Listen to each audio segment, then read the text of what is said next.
I'm very happy to tell you that you are most likely not deficient in protein, not even slightly.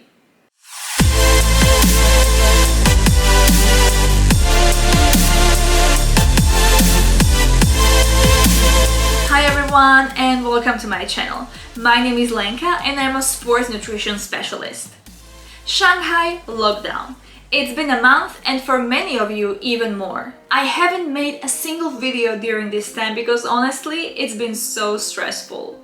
Now it got a bit better and we are able to order a bigger variety of foods. I was very lucky that my compound managed to get a tuanko for tofu, but I know that many other vegans in Shanghai were not able to get everything they needed. We got lots of food for free, which I am grateful for, but majority of it were animal products. If you are lucky to have neighbors that you are able to exchange these animal products with, good for you. But if you don't, then you are left with cabbage, ginger and some potatoes. I asked Shanghai vegan community what the biggest struggle for them during this lockdown was. Can you become protein deficient during lockdown? Why are you feeling tired? Should you sacrifice your ethical values for not wasting food? How bad is it not to eat whole foods?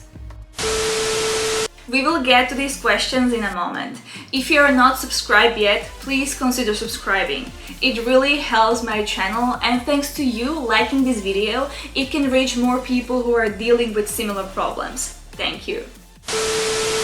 Let's address the protein deficiency first. I'm very happy to tell you that you are most likely not deficient in protein, not even slightly.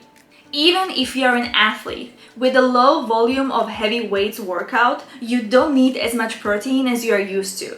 Taking myself as an example, I eat 130 grams of protein per day when I do 20,000 steps and at least 70 minutes of very heavy weight training. I'm talking about lifting 150 to 200 kilograms weights and going 70 to 80% of my rep max. This is a very high protein intake that also requires high calories. Right now, I might do 17,000 steps thanks to my treadmill, but the volume of my training is very light. If I eat 80 to 90 grams of protein a day, that's more than enough. But if I don't do home workouts, how much protein I need? WHO recommends 0.8 grams of protein per 1 kilogram of body weight as optimal for non-active adults. That's 52 grams of protein for me. Now, how can you combine this much protein on limited vegan options without tofu? These are only staple foods with legumes. Consider that all foods have protein, and when you add veggies to make the full meal, it'll add up pretty quickly. If you exercise at home, you may increase to 1.2 grams per kilogram of body weight. With my average 85 grams of protein per day, I eat 1.3 grams per kilogram. If you have vegan protein powder, they'll help too. Feeling tired during lockdown has many reasons. We sit a lot and don't have enough space to move. We lack the motivation to exercise. Sleeping too much and stress add to the overall tiredness. Unbalanced nutrition can cause tiredness too. I am not a doctor and I can't give any medical advice, so this is only my own experience. There are two nutrients that humans can't get from food in big amounts, and that is B12 and vitamin D.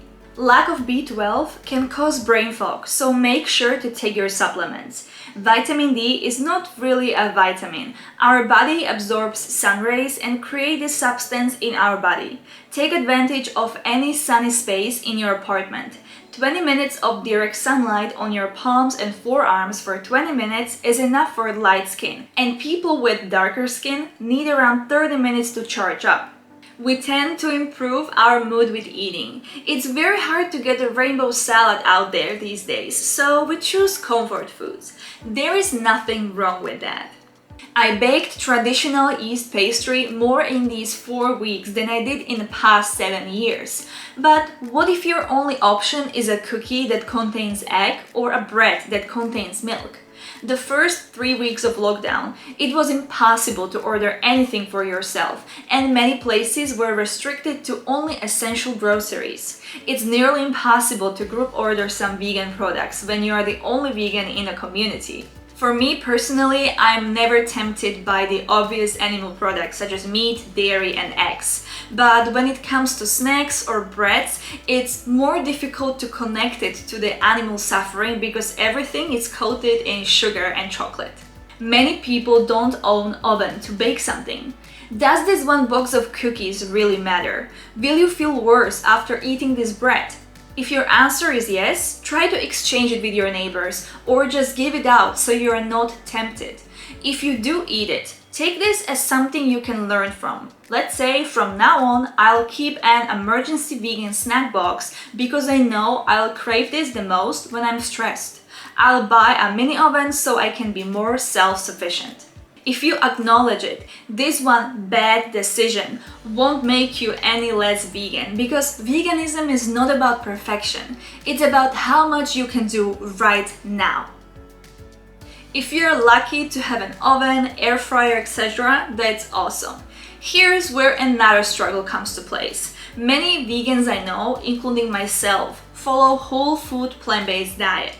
It means we are aiming to eat around 80% of daily foods from whole food sources, minimum oil and junk food, non-refined grains, etc. Well, try to find brown rice now somewhere. This lockdown was supposed to last for 5 days and we prepared for 2 weeks. Within the 2 weeks, we ran out of most of the whole food products and now we are basically eating just white rice, pasta and yellow potatoes. I'm also using much more oil than I used to, but is this bad? Not at all. These foods are not as bad as you think. Yes, brown rice has slightly different nutritional profile than white rice. Many people avoid it because it makes them feel bloated. At these times, rice and pasta make a big portion of my protein intake. This is a daily meal plan from the foods we got for free.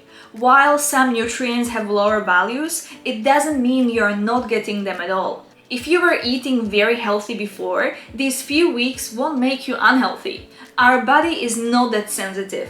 Humans can adapt very quickly to a harsh environment. Take a salamander, for example. This animal can only survive in super clean water. Humans can survive in highly polluted areas for decades. You'll survive few weeks without quinoa and kale. Trust me.